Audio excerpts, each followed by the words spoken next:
ছাত্র জনতার গণঅভ্যুত্থানের প্রথম শহীদ আবু সাঈদের কবর জিয়ারতে আসছেন বিএনপি চেয়ারম্যান তারেক রহমান। তার এই আগমনকে ঘিরে আমরা যেটা দেখছি যে এখানে গ্রামবাসী সহ আইন শৃঙ্খলা বাহিনীর সদস্যদের উপস্থিতি ব্যাপকভাবে বাড়ানো হয়েছে। বিশেষ করে তার নিরাপত্তার কথা বিবেচনা করে আইন শৃঙ্খলা পরিস্থিতি যেটি দেখছেন যে ইতিমধ্যে এখানে বিজিবি এবং পুলিশ সদস্যদের মোতায়েন করা হয়েছে। আমরা দেখছি যে গ্রামবাসীদের উপস্থিতি এখানে ব্যাপকভাবে শুরু হয়েছিল, যার ফলে ইতিমধ্যে আইন শৃঙ্খলা বাহিনীর সদস্যরা যারা ছিলেন তারা অনুরোধ করে তাদের এখান থেকে ঈদগাহ পাশে একটি ঈদগাহ মাঠ রয়েছে সেখানে যাওয়ার জন্য তারা বলেছেন। এবং ইতিমধ্যেই আমরা যদি বলি যে তারেক রহমানের যে গাড়ি বহরটি সেটি বগুড়া থেকে দুপুর 2টা নাগাদ রওনা হয়েছে, অর্থাৎ আর কিছুক্ষণ পরেই তিনি এখানে এসে উপস্থিত হবেন এবং সেই উপস্থিতি পরবর্তী সময়ে তার পরিবারের সঙ্গে সাক্ষাৎ করবেন। এই পরিবারের সঙ্গে সাক্ষাৎ শেষে তিনি এখানে যে আবু সাঈদের কবরটি রয়েছে সেখানে তিনি কবর জিয়ারত করবেন। আমি যদি আপনাকে একটু আমার পেছনের অংশগুলো দেখানোর চেষ্টা করি যে আইন শৃঙ্খলা বাহিনীর সদস্যরা ইতিমধ্যেই র্যাব সদস্যরা কবরগুলোর পাশে দাঁড়িয়ে আছেন। পাশাপাশি আমরা দেখছি যে এখানে নিরাপত্তা নিশ্চিত করতে আইন শৃঙ্খলার যে সর্বোচ্চ অবস্থান সেটি তারা করেছেন।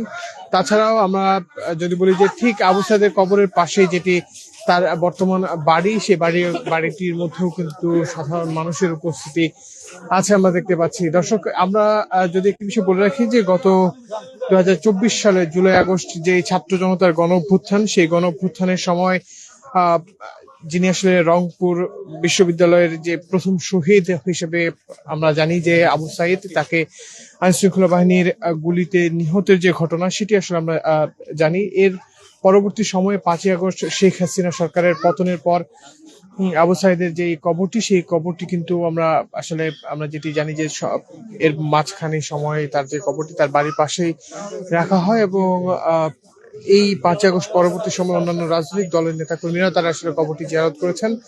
এর ধারাবাহিকতায় আমরা জানি যে গত 20 জানুয়ারি বিএনপির বর্তমান চেয়ারম্যান তারেক রহমান তারা আসলে কবরটি জিয়ারতের ইচ্ছা প্রকাশ করেন, কিন্তু নির্বাচনের কারণে, নির্বাচনী যে অবস্থা সেই অবস্থার কারণে কিছুটা বিলম্ব করতে হয়। অর্থাৎ আজ তিনি এখানে আসছেন এবং এসে তিনি আসলে কবরটি জিয়ারত করেন। ইতিমধ্যেই চেয়ারপারসন সিকিউরিটি ফোর্সে যারা আছেন তারাও এখানে এসে উপস্থিত হয়েছেন। আমরা দেখছি যে আইন শৃঙ্খলা বাহিনীর সদস্যদের মধ্যে চেয়ারপারসন সিকিউরিটি ফোর্সে যারা আছেন তারা ইতিমধ্যেই এখানকার যারা আইন শৃঙ্খলা বাহিনীর সদস্য আছেন তাদের সঙ্গে যুক্ত হলেন।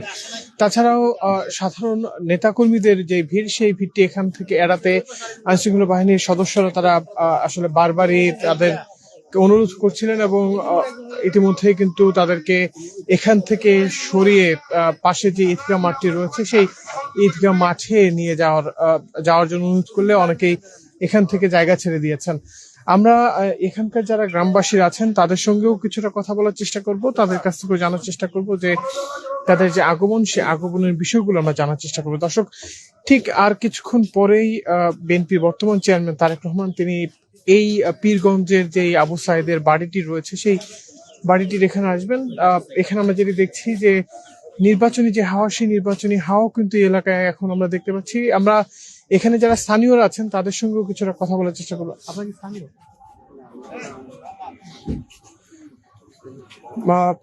আমরা যেটি দেখছি যে এখানে নারী পুরুষের যে উপস্থিতি, তাদেরকে কখনকে দেখার ইচ্ছা সেটি আছে। পাশাপাশি তার যে আবু সাঈদের বাড়িটি রয়েছে, শহীদ আবু সাঈদ, সেই বাড়িটির ভিতরে তার পরিবারের সদস্যরা আছেন। তার পরিবারের সদস্যরাও কিন্তু আমরা কিছুক্ষণ আগেই যেটি শুনছিলাম যে তারা কান্না করছিলেন। ইতিমধ্যে আমরা দেখছি যে বিএনপি স্থায়ী কমিটির একজন সদস্য ডক্টর AZM জাহিদ হোসেন তিনি এখানে এসেছেন। ডক্টর AZM জাহিদ হোসেন তিনি ইতিমধ্যেই এখানে এসে উপস্থিত হয়েছেন। আমরা দেখছি আমরা আসলে ইতিমধ্যেই তার উপস্থিতিকে ঘিরে সাধারণ নেতাকর্মীদের উপস্থিতি বাড়লেও আসলে তারা অনুরোধ করছেন এখান থেকে সরে যাওয়ার জন্য।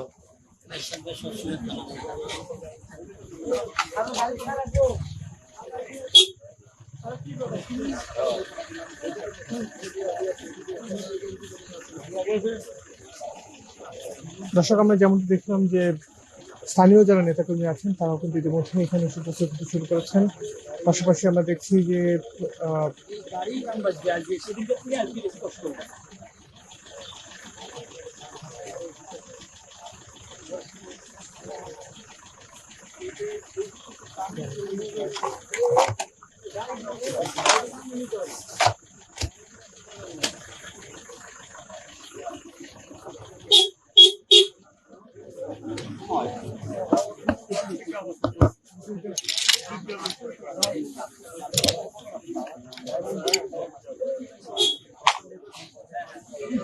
বিএনপি মিডিয়া সেলের সদস্য শামসুদ্দিন দিদার তিনি এখানে এসে উপস্থিত হয়েছেন। আমরা দেখছি যে ইতিমধ্যে বিভিন্ন স্থানে যারা নেতাকর্মীরা আছেন তারা এখানে এসে উপস্থিত হচ্ছেন।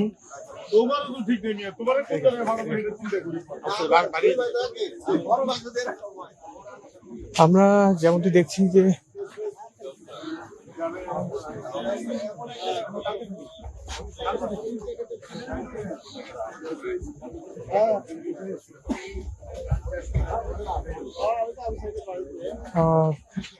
স্থায়ী কমিটির সদস্যদের মধ্যে ডাক্তার এজেডএম জায়েদ হোসেন তিনি কিছুক্ষণ আগে এখানে উপস্থিত হয়েছেন এবং 3:45 নাগাদ আবু সাইদের বাড়িতে কবর জিয়ারতের উদ্দেশ্যে আসবেন তারেক রহমান। তবে আমরা ইতিমধ্যে যেটি জেনেছি যে তার আসতে কিছুটা সময় বিলম্ব হতে পারে, কেননা সড়কের দুই পাশে সাধারণ মানুষের ব্যাপক উপস্থিতি থাকার ফলে যেই কিছুটা যাতায়াতে বিলম্ব, সেই বিলম্বের কারণে এখানে আসতে কিছুটা সময় লাগতে পারে। তবে স্থায়ী কমিটির সদস্যদের মধ্যে একজন ইতিমধ্যে এখানে উপস্থিত হয়ে গিয়েছেন। আমরা এখানে বেশ কয়েকজনের সাথে কথা বলবো, তাদের কাছ থেকে জানার চেষ্টা করবো। আপনার কাছে একটু জানতে চাই, এই যে আজকে তারেক রহমানের আগমন, সেটিকে আপনারা কিভাবে দেখছেন? আজকে তো তারেক রহমান কবর জিয়ারতে আসছেন, আপনার সাথে একটু কথা বলি। তারেক রহমানের আজকের আগমন আপনারা কিভাবে দেখছেন? খুব সুন্দরভাবে দেখছি আমরা। আবু সাইদ সম্পর্কে আপনারা কিছু বলবেন? আবু সাইদ সে দেশের জন্য জীবন দিয়েছেন, আমাদের জন্য জীবন দিয়েছেন, সে স্বাধীনতার জন্য জীবন দিয়েছেন। আমরা তাকে খুব শ্রদ্ধা করি। আসসালামু আলাইকুম। আপনি কি এলাকার? জি। আবু সাইদের সঙ্গে কোনো স্মৃতির কথা বলবেন কিনা? আবু সাইদ বাসাতে তেমন কোনো স্মৃতি নেই, তবে আমি এলাকাবাসী হিসাবে যে বিষয়টা জানি যে উনি আসলে অনেক খুব সততার মধ্যে ছিলেন এবং খুব মেধাবী একজন স্টুডেন্ট ছিলেন। তো আসলে আমরা আছি বলতে আমি গণমাধ্যম কর্মী হিসেবে যে বিষয়টি বলবো যে যদি এখানে তারেক রহমান আছেন, যদি উনি সরকার গঠন করেন তাহলে আমরা শহীদ আবু সাইদের জন্য পীরগঞ্জের মাটিতে এমন কিছু চাই যেটা দিয়ে আমরা স্মৃতিস্বরূপ তাকে স্মরণ করতে পারবো। ধন্যবাদ। আমরা আসলে যেমনটি শুনছিলাম যে আপনি কোথা থেকে এসেছেন? আমি পার্শ্ববর্তী গ্রাম থেকে এসেছি। তবে আমার জানা মতে সে একজন ভালো ছেলে মানুষ ছিল এবং সে নির্ভীক, বৈষম্যহীন সম্পর্কে ভালো কথা বলছিল এবং তার আত্মার মাগফিরাত কামনা করছি। তিনি যেন বেহেশতে নসিব করে, আল্লাহ যেন তাকে বেহেশতে নসিব করে, এই প্রত্যাশা আমি করছি। সাধারণ মানুষদের সঙ্গে আমরা কথা বলে যেটি জানতে পেরেছি, আবু সাইদের জীবনী বর্ণনায় তারা সকলে কিন্তু একটি বিষয় জানাচ্ছেন যে আবু সাইদের যে জীবনী সেটি খুবই সাদামাটা এবং নির্ভীক এবং সততার দিক থেকে আবু সাইদের যে স্পষ্টবাদিতা সেটাও কিন্তু তারা বোঝেন। তবে আবু সাইদের মৃত্যুর পর আমরা দেখেছি যে রাজনৈতিক দলগুলো নেতাকর্মীও তাকে স্মরণ করতে শুরু তার, যদিও এই 17 জুলাই তাকে নিহত করা হয়, খুন করা বা যেই হত্যা করা হয় সেটিকে ঘিরে কিন্তু আসলে নানা ধরনের সাধারণ মানুষের মনে বিক্ষুব্ধ ভাবে তারা আসলে আন্দোলনে পড়েন এবং সেই আন্দোলনটি এক পর্যায়ে শেখ হাসিনা সরকারের পতন পর্যন্ত ঘটায়, যার ফলশ্রুতিতে আমরা দেখছি যে আজকে আরেকটি দেশের যে সার্বভৌমত্বের অবস্থা সেটি প্রকাশ পায়। দর্শক, ইতিমধ্যে আমরা যেটা দেখছি যে সাধারণ মানুষদের যে উপস্থিতি, সেই উপস্থিতি এখানে বাড়তে শুরু করেছে। আমরা দেখছি যে এখানে সাধারণ মানুষদের যে অবস্থান, সেই অবস্থান এবং উপস্থিতিকে ঘিরেই আমরা দেখছি মানুষজন আসলে অবস্থান যারা রয়েছেন, যারা তারেক রহমানের সফর সঙ্গী হয়ে এসেছেন, বিশেষ করে সিএসএফ সদস্যরা। আমরা একটু কথা বলবো বিএনপি মিডিয়া সেলের সদস্য শামসুদ্দিন দিদার ভাইয়ের সঙ্গে।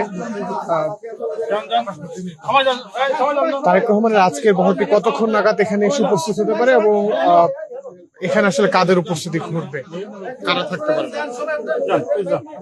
এটা উনি অল্প কিছুক্ষণের মতো, আশা করি কিছুক্ষণের মধ্যেই গোবিন্দগঞ্জ পার হবেন, গোবিন্দগঞ্জ অন দ্য ওয়েতে আছেন, চলে আসবেন।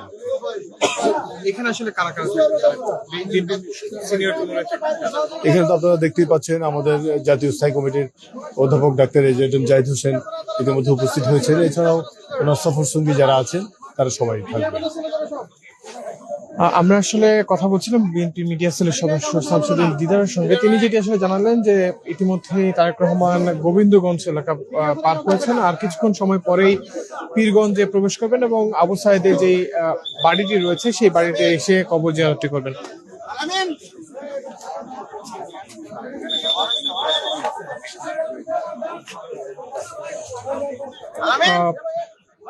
তার কবরে আসলে একটি যে মোড়ক উন্মোচন করা হচ্ছে, যে মহান জুলাই গণঅভ্যুত্থান 24-এর শহীদ আবু সাইদ, যার বাবার নাম মকবুল হোসেন এবং মায়ের নাম মোসাম্মদ মনোহরা বেগম, তাদের যারা আছেন তারা আসলে এখানে উপস্থিত আছেন। থাকলেও তার কবরে একটি বিষয় বলে রাখা হয়েছে যে ভয় পেলে তুমি শেষ, রুখে দাঁড়ালেই বাংলাদেশ। এই একটি যে স্লোগান তার কবরে সূচিত হয়েছে সেটি কিন্তু আসলে অনেকটাই সত্য। তিনি রুখে দাঁড়িয়েছিলেন, এক বুলেট বুকে নিয়ে তিনি তারপরে রুখে দাঁড়ানোর যে চিত্র সেটি আমরা দেখেছি। দর্শক, আমরা ইতিমধ্যেই দেখছি যে যারা আসলে এখানে আজকে দোয়া কামনা করবেন তাদের মধ্যে ইমাম যারা রয়েছেন তারা ইতিমধ্যে এখানে উপস্থিত হয়ে গিয়েছেন। আর কিছুক্ষণ পরেই তারেক রহমান পীরগঞ্জ উপজেলায় প্রবেশ করবেন এবং পীরগঞ্জ উপজেলায় প্রবেশ পরবর্তী সময়ে তিনি আসলে অনেকটা বলা যায় যে সরাসরি এখানে উপস্থিত হবেন এবং এই অজপাড়া গ্রাম, সেই গ্রামে এসে আবু সাইদের কবর জিয়ারত করবেন। দর্শক, আমার কাছে এই ছিল মূলত এখন পর্যন্ত তারেক রহমানের আগমন ঘিরে সাধারণ মানুষ সহ আইন শৃঙ্খলা বাহিনীর সদস্যদের উপস্থিতির সর্বশেষ। ধন্যবাদ সকলকে।